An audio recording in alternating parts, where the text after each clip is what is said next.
Chapter 10 The Unsettling Matter of the Spirit, Part 1.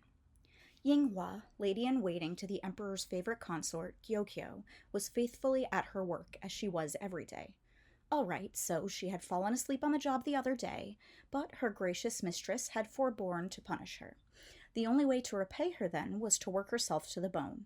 She would make sure she polished every windowsill, every railing, until it gleamed.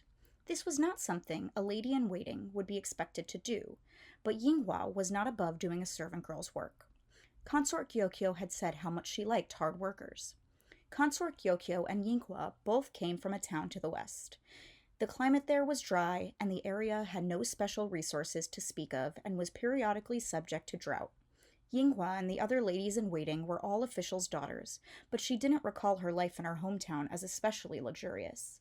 It had been the sort of impoverished place where even a child of the bureaucracy had to work if she didn't want to starve.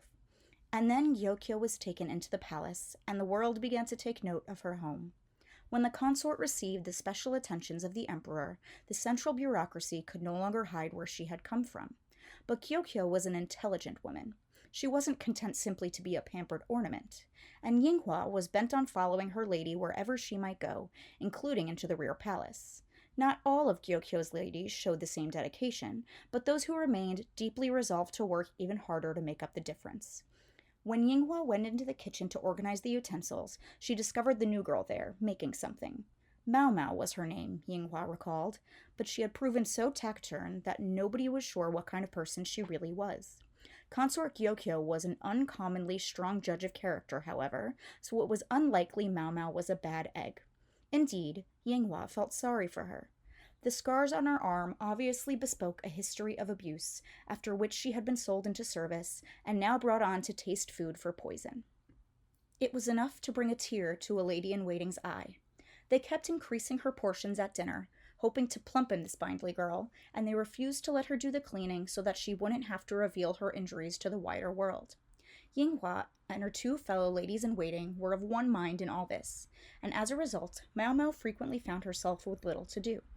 Yinghua was happy enough with that. She and the other girls were more than capable of handling the work by themselves. Hongyang, the chief lady-in-waiting, didn't precisely agree, and at least gave Mao Mao the washing to take care of. It was just carrying the laundry around in a basket, so her scars wouldn't be obvious. She also engaged Mao Mao for miscellaneous chores when necessary. Carting around laundry baskets also wasn't the work of a lady-in-waiting, but was properly done by the serving girls from the large communal rooms. But ever since a poison needle had been discovered in Consort Gyokyo's clothing once, Yinghua and the others had taken to handling the wash themselves.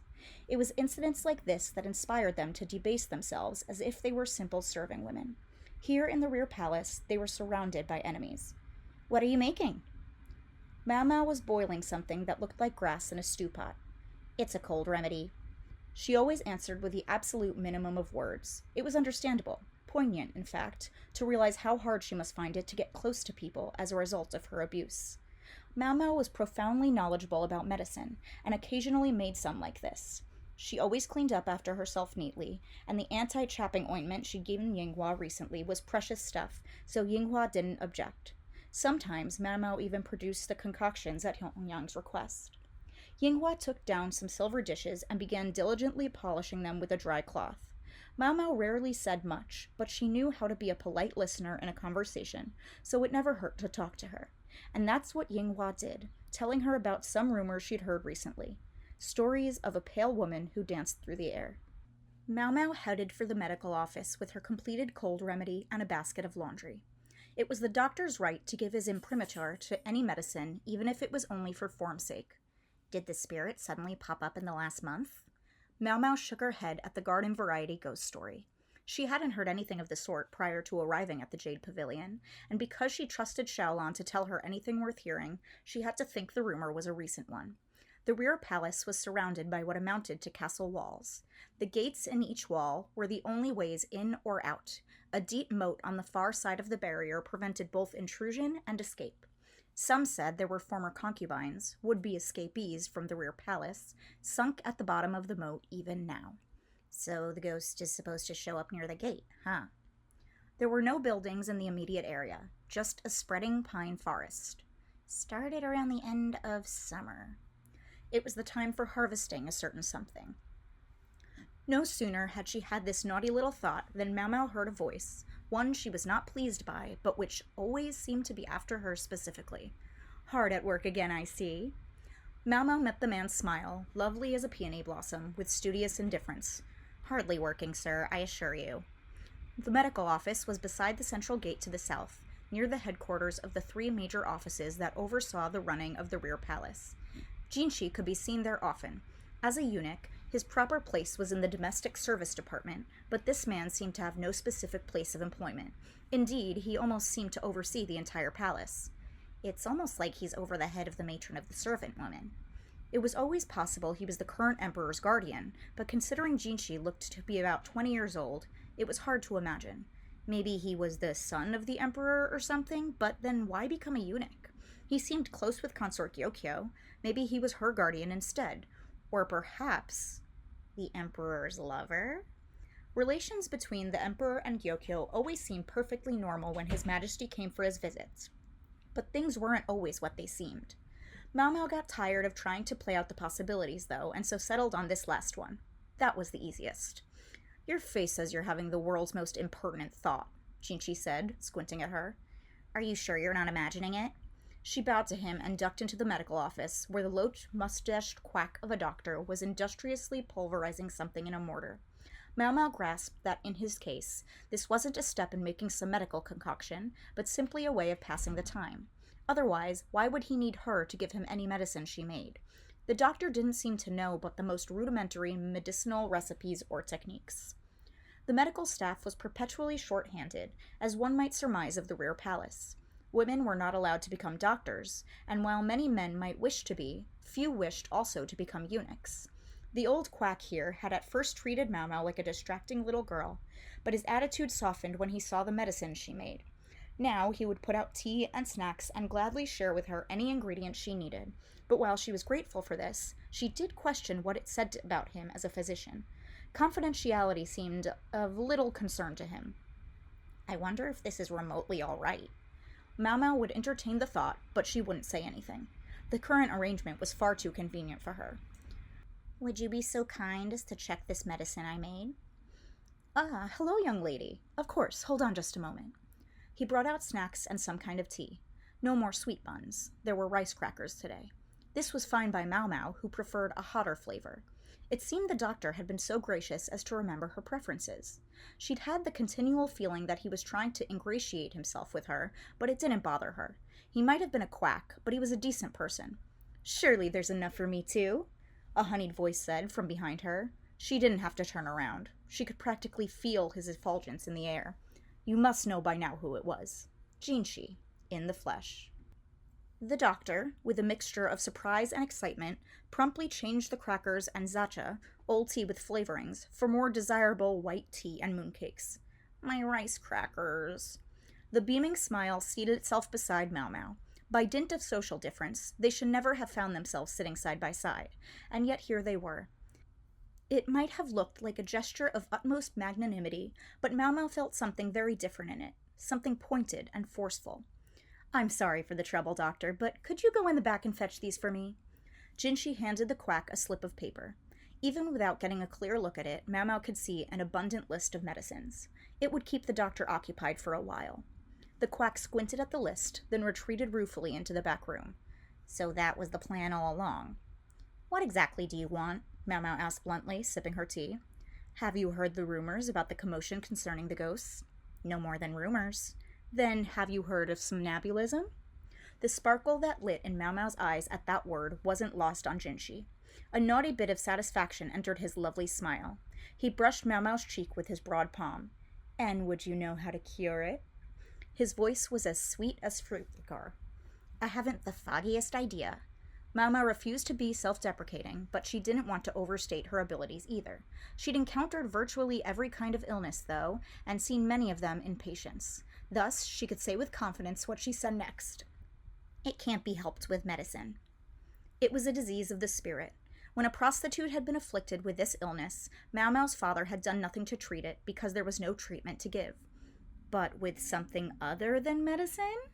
Ginshi wanted to know any potential cure at all. My specialty is pharmaceuticals. She thought that was about as emphatic as she could be, but then she realized she could still see the lovely face, now wreathed in distress, floating in her peripheral vision. Don't look him in the eye. Mau Mau avoided his gaze, as if he were a wild animal. Or at least, she tried to, but it just wasn't possible. He slid around so he was facing her. Talk about persistent. Talk about annoying. Mau Mau had no choice but to admit defeat. Fine, I'll help you, she said, but she was careful to look very unhappy about it. Gaoxuan arrived to fetch her around midnight. They were going out to witness the illness in question. Gaoxuan's taciturn nature and often expressionless face could have made him seem unapproachable, but Mau Mau actually rather liked it. Sweet treats went best with pickled foods. Gaoxuan made the perfect complement to Ginshi's saccharine attitude. He doesn't come across like a eunuch. Many eunuchs became effeminate because their biological yang had been forcibly removed. They grew minimal body hair, had gentle personalities, and a disposition to obesity as their sexual appetites were replaced by culinary ones. The quack doctor was the most obvious example. He looked like any other middle-aged man, but his speech made him sound like the mistress of some well-to-do merchant household. Gaoxuan, for his part, didn't have much body hair, but what was there was thick and black, and if he hadn't lived in the rear palace, it would have been easy to take him for a military official. I wonder what brought him to choose this path. Wonder she might, but even Mau Mau understood that actually asking would be beyond the pale. She simply nodded in silence and went with him. Gaoxuan led the way, holding a lantern in one hand. The moon was only half full, but it was a cloudless night, and all its light reached them. Mau Mau had never been out of the rear palace so late at night. It was like a different world. Once in a while, she thought she heard rustling and maybe some moaning from the bushes here and there, but she determined to ignore it. The emperor was the only proper man allowed in the rear palace, so it wasn't the lady's fault if romantic encounters here started to take on less typical forms. Mistress Mau Mau, Gaoxuan began, but Mau Mau felt some compunction at the polite mode of address. Please, you needn't call me that, she said. Your station is so far above mine, Master Gaoxuan. Gaoxuan ran his hand along his chin as he considered this. Finally, he said, Xiao Mao, then. A diminutive form of her name that was very much the polar opposite of Miss Mau Mau. That's maybe a little too familiar, Mau Mau thought, realizing that perhaps Gaoxuan had a lighter heart than first appeared, but nonetheless she nodded. Perhaps, Gaoxuan ventured now, I might ask you to stop regarding Master Ginshi in the same manner in which you might look at a worm. Damn, they noticed. Her reactions had been growing too automatic recently. Her poker face could no longer hide them. She didn't expect to be beheaded for it on the spot or anything, but she would have to control herself. From the perspective of these notables, it was Mau Mau who was the worm. Why, today he reported to me that you gazed at him as though he were a slug. Well, he certainly seemed especially slimy. The fact that he informed Gaoxuan of Mau Mau's every disparaging glance, she thought, spoke to both his tenacity and his sliminess. It didn't say much for him as a man, or former man, perhaps. He smiled so broadly as he told me, his eyes brimming and his whole body trembling. Truly, I have never seen joy so singularly expressed. Mau Mau greeted Gaoxuan's description, surely he knew it could only possibly cause misunderstanding, with total seriousness. As a matter of fact, she was privately demoting Ginshi from worm to filth as she replied, I'll be more mindful in the future. Thank you. Those with no immunity do tend to swoon at a glance. It's quite an effort to keep on top of it. The sigh with which Gaoxuan accompanied this remark carried an unmistakable note of frustration. Mau Mau surmised that this was not the first time he'd had to clean up after Ginshi. Having a superior who was too pure was its own kind of difficulty. The course of this tiring conversation brought them to the gate on the east side. The walls were about 4 times as tall as Mau Mau. The great deep moat on the other side necessitated a bridge be lowered when provisions or supplies were brought in, or at the occasional changes of service girls. In short, to flee the rear palace was to face the ultimate punishment. The entry was double gate, with the guardhouse on both sides, and the gate was always guarded. 2 eunuchs on the inside, 2 soldiers on the outside. The drawbridge was too heavy to raise or lower by manpower alone, so 2 head of oxen were on hand to do the job. Mau Mau was seized by the desire to go into the nearby pine forest to look for ingredients, but with Gaoxuan there she had to restrain herself. Instead, she sat down in the open-air pavilion in the garden. And then, there in the light of the half-moon, she appeared. There she is, Gaoxuan said, pointing. Mau Mau looked and saw something unbelievable. the figure of a pale woman almost floating through the air. Her long dress trailed behind her, her feet moving gracefully atop the wall as if in a dance. She shivered, and her clothing rippled as if it were alive.